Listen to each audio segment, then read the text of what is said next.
Right now, all signs point to ISIS. Both U.S. and Turkish officials are saying that the extremist militant group carried out the attack.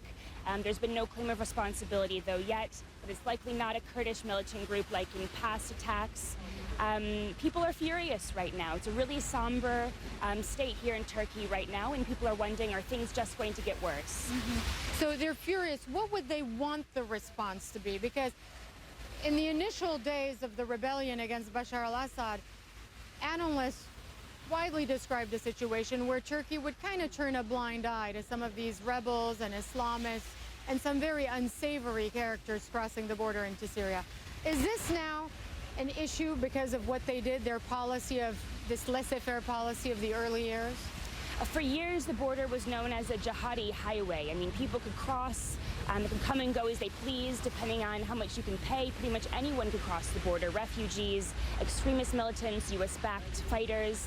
And for years this happened. And now what we're seeing is that there are these attacks where ISIS is sort of rebelling because they're furious, they can't cross the border. There are cells across the city in Istanbul where ISIS fighters live in homes. And there have been raids over the past few months by Turkish officials. And there's only so much you can do if you have sleeper cells, essentially waiting for the right moment to strike. Let's talk a little bit about some of the more heartwarming stories.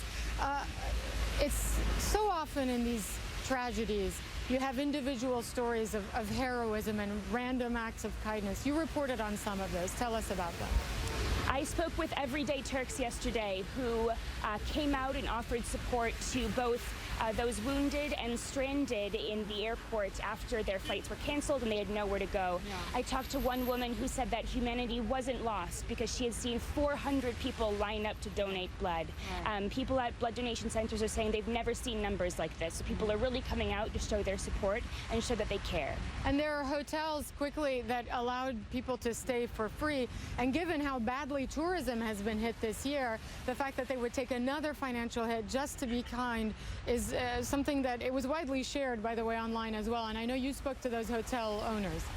I spoke with one hotel owner, the Hotel Begonia, and he said that hotels on his block have been shutting down because they haven't been able to find enough people to fill them. But he actually came forward and offered 16 people places to sleep that night for completely free to show that he cared.